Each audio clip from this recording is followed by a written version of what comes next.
What is going on, everybody? I want to thank you for tuning in to another edition of the Steel Trap Mind Show.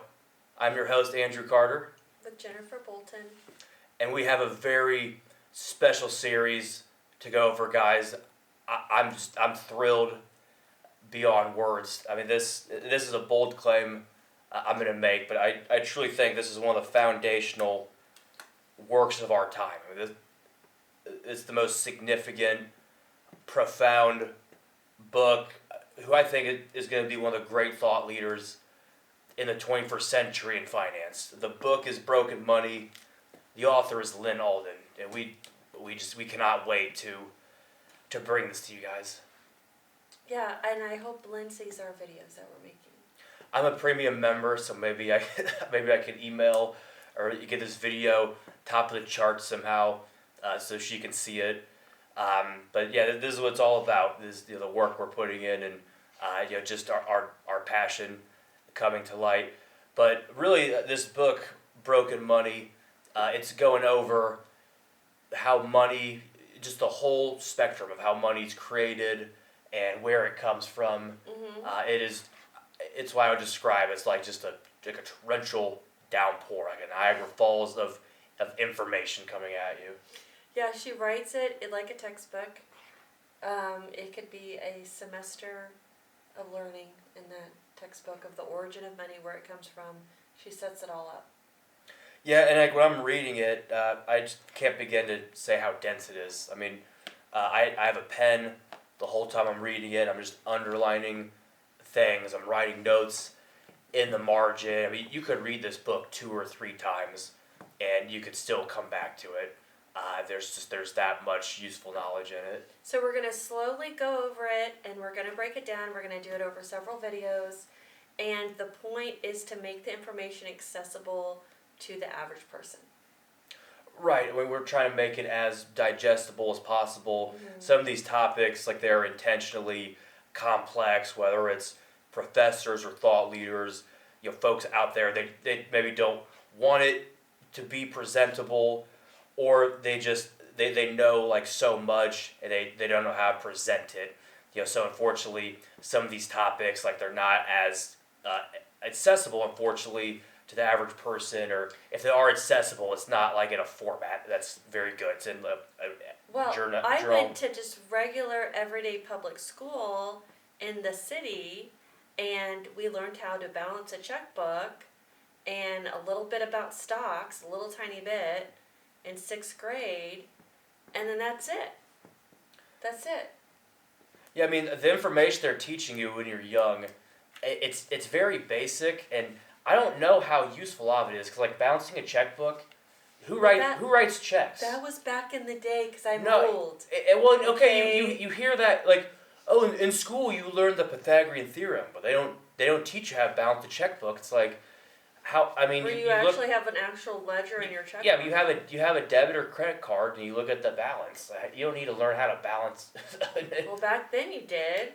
Well, I was learning this in like 2008, 9. I'm just like, way before that. I don't know how much useful it's like learning cursive. It's like, oh my God, cursive is useful. They're bringing cursive back. No, I like cursive. They're bringing it back because there is a connection between the hand and the mind, mm-hmm. and there's so much brain development that occurs doing cursive that they're bringing it back. No, I like cursive. It wasn't. Anyway, we're just. We're there's debates and different merits on what is valuable. We think this is what everyone should be taught in school. I think it's intentional.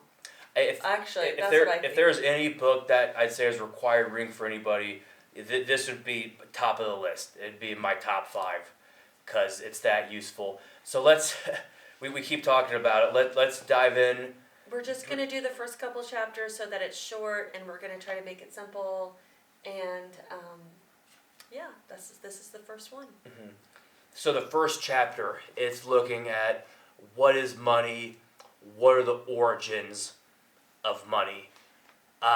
So at its most basic level, we can really look at money as a social contract between, it could be, typically it's 2 individuals, 2 groups, but that's what we're seeing like from the beginning throughout some of the earliest Yeah, stages. you got like a little village, a little tribe, and someone's doing what? Someone's a hunter, someone's a blacksmith, and you kind of keep track of, well, I'm gonna give you this many hides because I don't even know what a blacksmith like, because I'm gonna need a sword in this summer, and it's like this social credit system where you do favors and for other people, and you realize you're going to get a favor in return later. Right, so you can think of a ledger as it can be a written record or it could be an oral record of people owing each other. It can, how they call it, accounting, debits or credits. But really, just the ledger. It's kind of a base understanding that I did this for you. Now you owe me this. So it's kind of a constant stream of ownership, of favors and who's owed what. So that's when we look at the beginning. It's that social contract between two individuals, and then when you get more detailed, the social contract becomes the ledger, where it's written or oral. And then she talks about how two tribes, you could be out somewhere and you meet up with another tribe's person, another tribe, and you have to have this double coincidence of wants to trade. So they have to have an excess of what you want, and you have to have an excess of what they want, and you can trade, and that's kind of hard to achieve. Right. So obviously, you go back thousands of years. There's not physical money. They're using commodity monies, whether it is stones, cattle, grain, whatever it is. So in the beginning, it's turning into, well, I need 10 woolly mammoths, and for 10 woolly mammoths, I can exchange. That's a lot of woolly mammoths. I think about it, it's way too many. I don't know what you're gonna do. This is the second time we're shooting this because we actually had our camera plugged into an outlet that wasn't providing electricity. But you talked about how you were the Mammoth Man tribe, right? That's me. I'm him. Jalen Hurts. I'm him. So you come together, and they had to figure out some way that we could make a trade, because it was so unlikely that we would come together, we'd meet up, and we'd have exactly what the other one needs. So that's what's called the double coincidence of wants, and that's the reason why you see more organized systems of money being developed. Because when it's a small group of people, guys, it can be like an informal agreement. Like, say that there's a group of, I don't know, 4 or 5 moms that are carpooling their kids to school, and every day a different person drives, and see, now they're just owing favors to each other. They can trade services. They don't need money, and in a small group of people that works. But then once you get to a bigger group of people, or you get to strangers, at that point you really can't be having informal favors and stuff like that. You want to have payment on the spot. You want to have an agreed upon medium of exchange. Yeah, and the trust is not there because you don't know this other tribe. Right, so that... You don't know the Mammoth people. Exactly, so in the beginning, when it's Mammoth people, when it's cavemen in small groups, and they can, they can owe each other favors. But then, once the tribe grows big enough, once you have outside factors, it's like, okay, owing favors is not enough.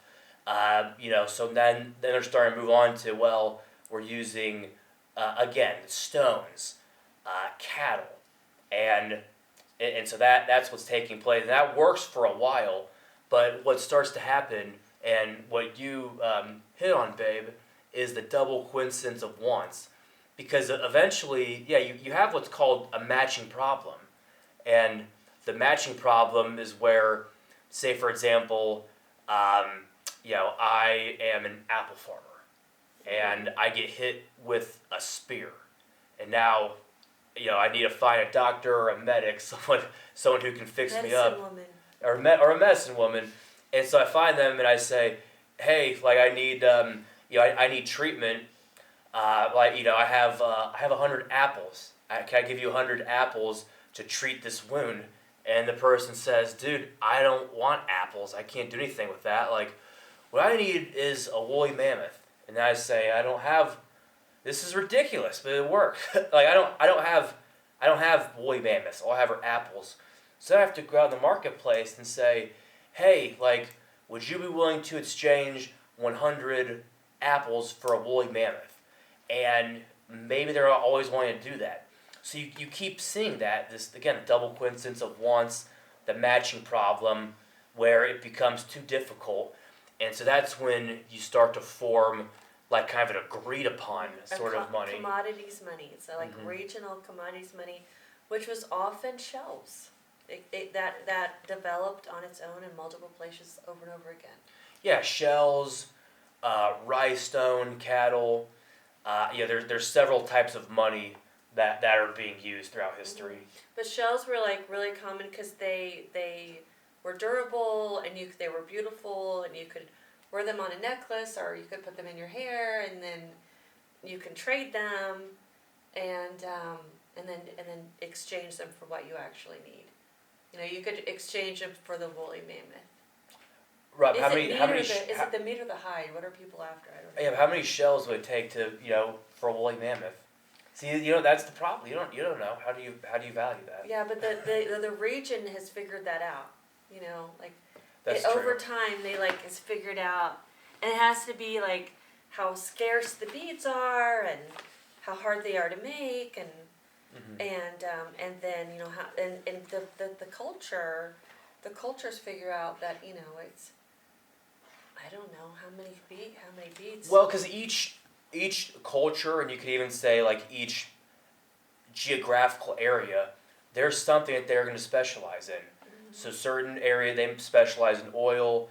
Back then they're specializing in, it could be aragonite rocks or a type of shell.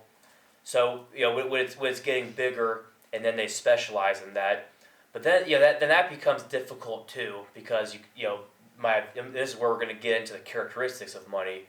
Is not all shells are the same, not all beads are the same, so then that starts to become a problem. So she talks about this, and we're going to talk about this later, but that you have this commodity money, so it's shells, or it's gold, or it's stones, and that technology, a group of people come in with the technology, and they'll gain an unequal advantage, and they'll be able to mass produce the commodity easy for whatever reason with that technology and devalue it. Yes, commodity money, it works great in the beginning, but then what happens is, commodity money, it can run into oversupply.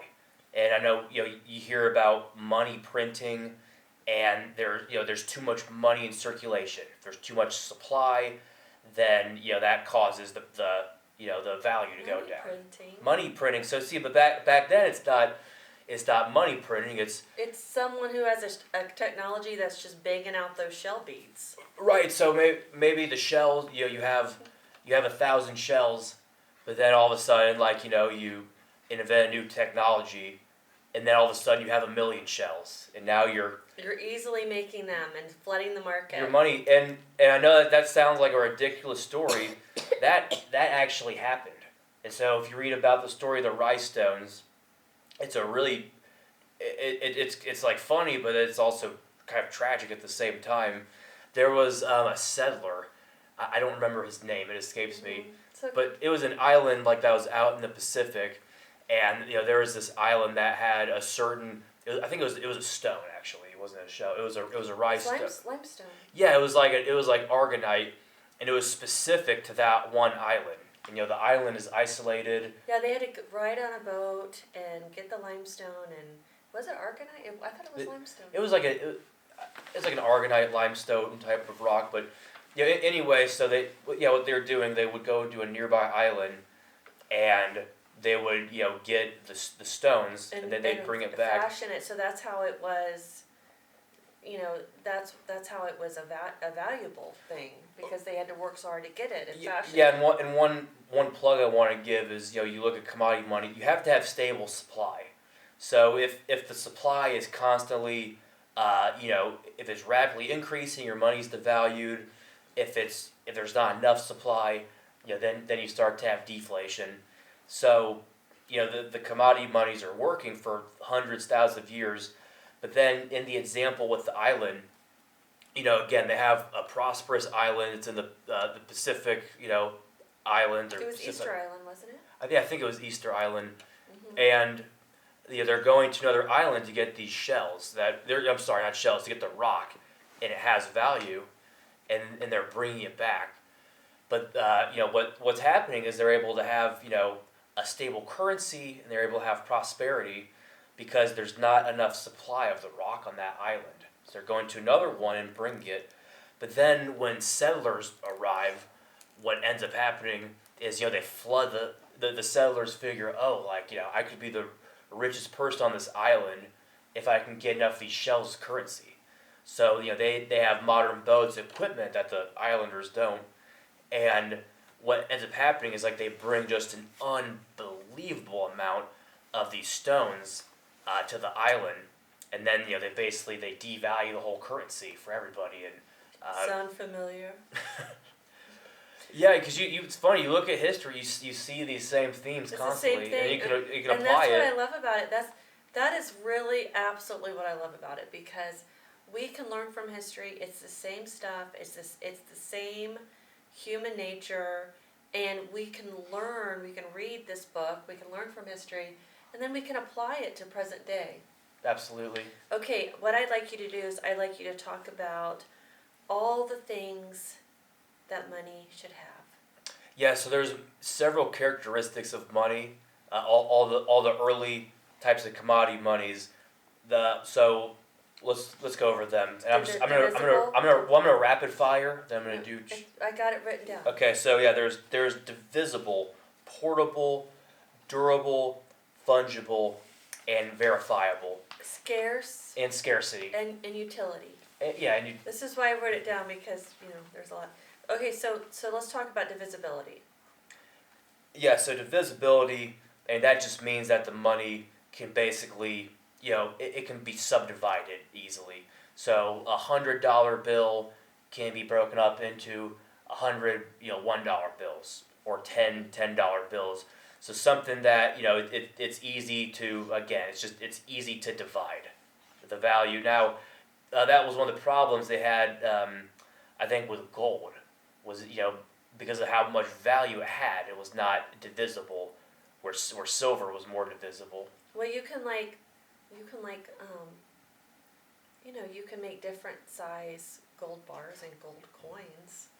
Right, but I'm saying an ounce of gold is $2,000, where an ounce of silver is $30. Yeah, it's heavier. It's a heavier metal. Right. Okay, so portable. Yeah, portable, it just means money that can easily be transported, or its value can be moved across space and time. So that was an issue with a lot of the early commodity monies, is they're pretty difficult to send.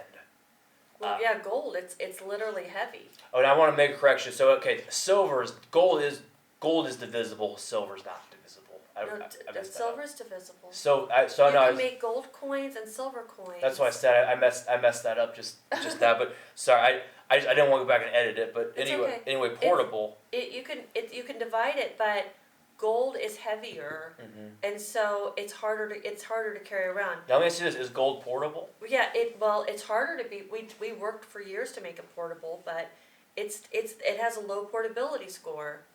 Well, anything physical you could say is not, because now we have, and I'm getting way ahead, but now we have computers and technology where you can send stuff digitally, but back then, and again we're talking about portability. There's certain commodities that are very difficult to transport, and that makes them difficult to have as money. Yeah, it's if you're fleeing your home, and what you have is valuable as gold, it's going to be hard to flee with that gold. Right. Okay, durable. Yeah, durable, and similar to with portable. Durable. Its value maintains throughout space and time, so it's Yeah, not it going to doesn't corrode break as down, it doesn't yeah. break down as easy. So that's where gold really wins out because it's like almost indestructible.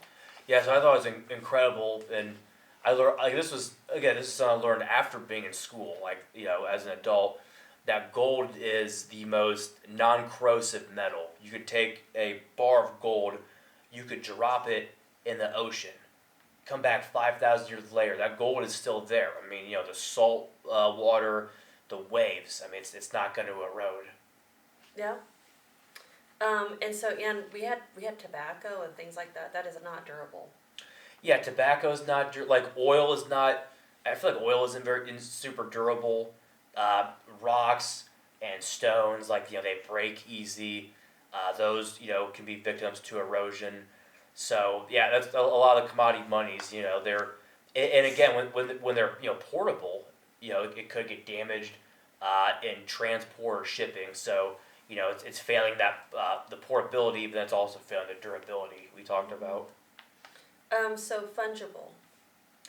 Yeah, fungible. That term has kind of gotten thrown around lately with NFTs, non-fungible tokens. Fungible just means something that can be interchanged easily.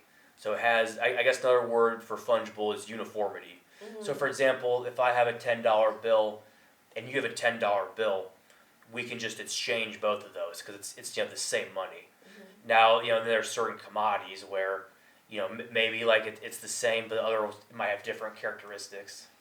Yeah, so like each, regardless, and a lot of times the government will come in and certify, that the gold bar is the same, or that the coin's the same, and that it's uniform, it looks the same, and Right. it has the same value. Verifiable. I get verifiable is something that can be authenticated. Mm-hmm, that's So right. so it's legit. It's real gold, not like pyrite or fool's gold. Well, yeah, and like we have that now is we have the American gold coins that are sold for more. Their market value is slightly higher than just regular gold because the U.S. government has certified its weight and its value. Yeah, so like verifiable. That just it's legit. It's not counterfeit. It's backed up as being the real thing. Yep. Okay, so let's scarce. Scarcity. Well, and we talked about this already, Mm-hmm. but it has a constant and a stable supply. There's not too much supply. There's not too much new supply coming on the market because then you're seeing it get devalued. You hear scarcity, like you think it has some rarity to it. Like anything, if there's way too much abundance, it might lose value. But like if something is scarce, there's not too much of it. If there's rarity, and that's providing it value. That's right. It doesn't increase. The supply does not increase quickly. Right. And the last one is utility. You want to explain that one? It has an intrinsic value to it, or it can be consumed, or it has an aesthetic value. So gold has an aesthetic value. It has like actual utility in industry too. Not a ton. I mean, I think they use it for some electronics and like tooth fillings. I mean, I think gold is like one of the few commodities where like its demand is really not based on its industrial demand. Its supply is not based on its industrial demand. So I guess like utility would be oil. Yeah, because it's being consumed. Mm-hmm. But all right, so that I know that was a lot. We try to break it down as much as possible. Again, guys, we're trying to demystify these very complex topics, make it presentable to you. We want this to be entertaining. So, okay, broken money. What did we talk about? We'll take it from the top. We talked about, a trade, like a ledger, an informal oral ledger in tribes. Yeah, the origins of money. It starts as a social contract that's a ledger based, owing favors between each other. Yeah, we talked about double coincidence of wants. Yeah, how the early commodity monies, the issues that come up with that, and why some of them fail out with double coincidence of wants and the barter system. And then the development of proto-monies or commodities. Yeah, and so I don't want to like get into those too much because some of it, just whether it's stones, beads, there's like thousands of examples throughout history. And then all the different characteristics of money. Portable. Okay, this is like it's like a test. Portable. You're on the spot. Okay, You guys same. question. Portable, fungible, divisible, verifiable, utility. We've got two more. Divisible, You did that one. Durable durable, and scarcity. and scarcity. Okay. Okay, so I would just like to know who learned, like I'm this far in life, I have a master's degree, I've had a lot of education, I had a liberal arts education at one of the best universities in the Midwest, and I have never learned the different characteristics of money. I like to say that, unless it's in a textbook somewhere and I just don't remember it. Well, that's why we're filming this channel. That's why we're coming to you guys. So this is the first of many. There's going to be a lot more, so get ready. And again, that's Lyn Alden, Broken Money. Can't recommend this book enough to you guys. We're going to do some more deep dives on it, have more videos coming in the future, but we're very excited bringing this series, so yeah, stay tuned. Yep, thank you. Thanks, guys. Have a good one.